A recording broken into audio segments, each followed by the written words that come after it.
Sipas raportimeve të fundit, rreth 5.000 raste dhune janë trajtuar gjatë vitit 2025. Sa prej tyre përfundojnë me dënim real të dënuesit dhe sa mbeten vetëm me urdhër mbrojtje. Në fakt, urdhri mbrojtjes merret edhe në mënyrë të menjëhershme, kur gjykata konstaton se dhuna është shumë direkte dhe është shumë e prekshme për gratë e dhunuara për fëmijët e mitur. Në përgjithësi, fëmijët e mitur dhunohen nga mosha 0 deri në 17 vjeç dhe këto gratë e dhunuara janë gjatë gjithë kohës në mënyrë sistematike. Nëse njëri nga partnerët ose bashkëshortët është i vestuar, pra nëse ai është përdorues i pijeve alkolike, është luan lojra fati apo kanë probleme ekonomike dhe këto sjellin shkaqet e dhunës. Në përgjithësi, siç e thënë edhe më përpara, urdhri mbrojtjes jepet në mënyrë të menjëhershme ose mund të tërhiqë gjykata në dhomë këshillimi. Në fakt, kur kemi dhunë psikologjike ose emocionale, dhunuesi ose njëri nga bashkëshortët procedohet në mënyrë të lirë, ndërsa në momentin kur kemi dhunë fizike, kur mbi gjitha është me prova, me video, me kamera e me shumë fakte të tjera, atëherë gjykata nxjerr urdhër mbrojtje të menjëhershëm.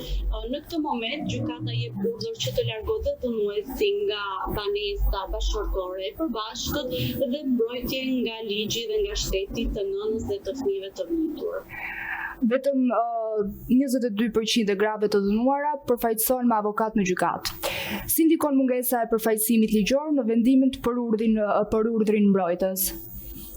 Në fakt është e vërtetë që avokati ka një rol shumë të rëndësishëm në raport me gratë të dhunuara, pra me viktimat, pasi viktimat nuk kanë informacionin e duhur për sa i përket procedurave ligjore, pasi në proces gjyqësor ka raste ose në shumicën e seancave mund të kërkojmë edhe masa shtesë, mund të kërkojmë një mbrojtje tjetër, pra avokati është i domosdoshëm,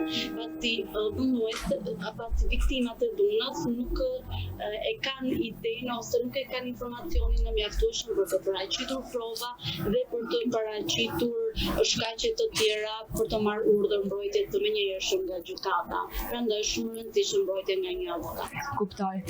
Në vitin 2025 u shënuan rreth 39 vrasje në Shqipëri. Një pjesë, domethënë, ishte brenda familjes, nga familjarët.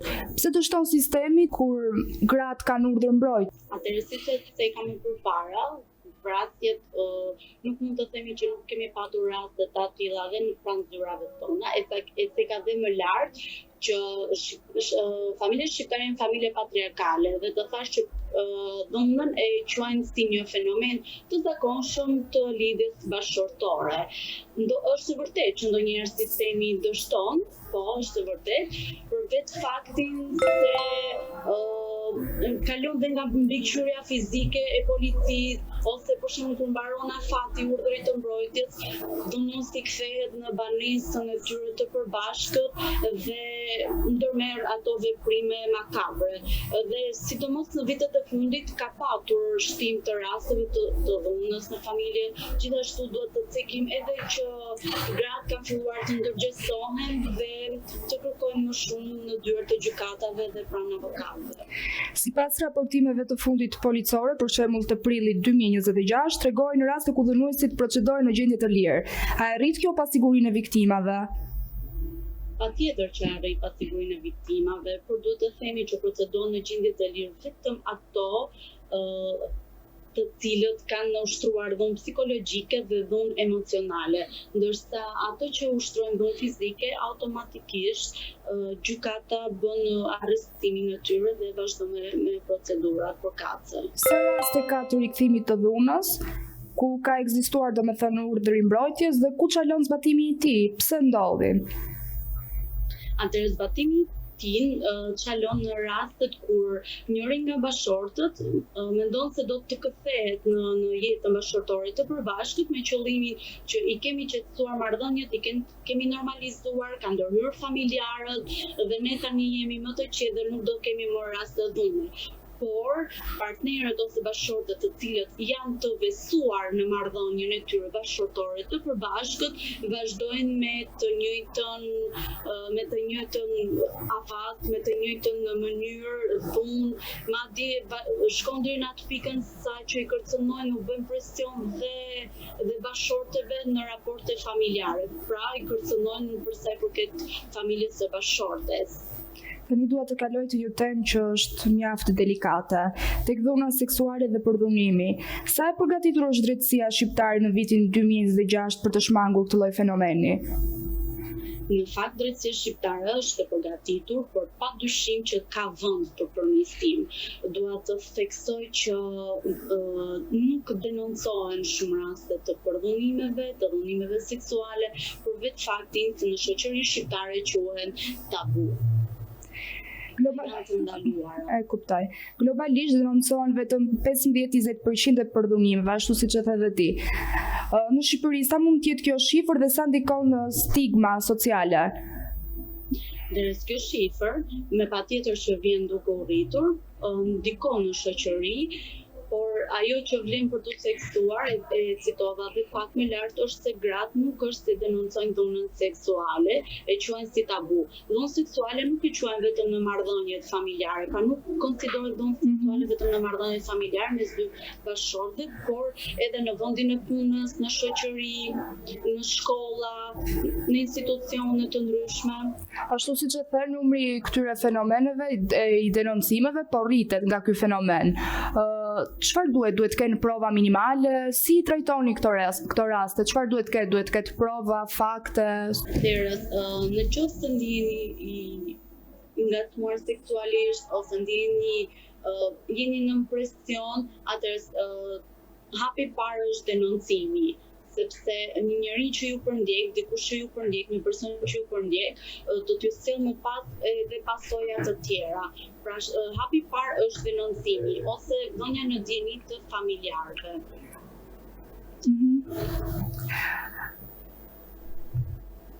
Në vitin 2026, sa e mbulon ligji shqiptar dhunën seksuale me imazhe të reja të krijuara nga inteligjenca artificiale? A ka boshllok ligjor? Patjetër që ka boshllok ligjor. Në fakt dua të theksoj pak edhe përdorimin në rrjeteve sociale, ku nëpërmjet inteligjencës artificiale krijojnë imazhe, krijojnë video, të cilat ndikojnë shumë negativisht në shoqërinë tonë, sidomos tek fëmijët e mitur.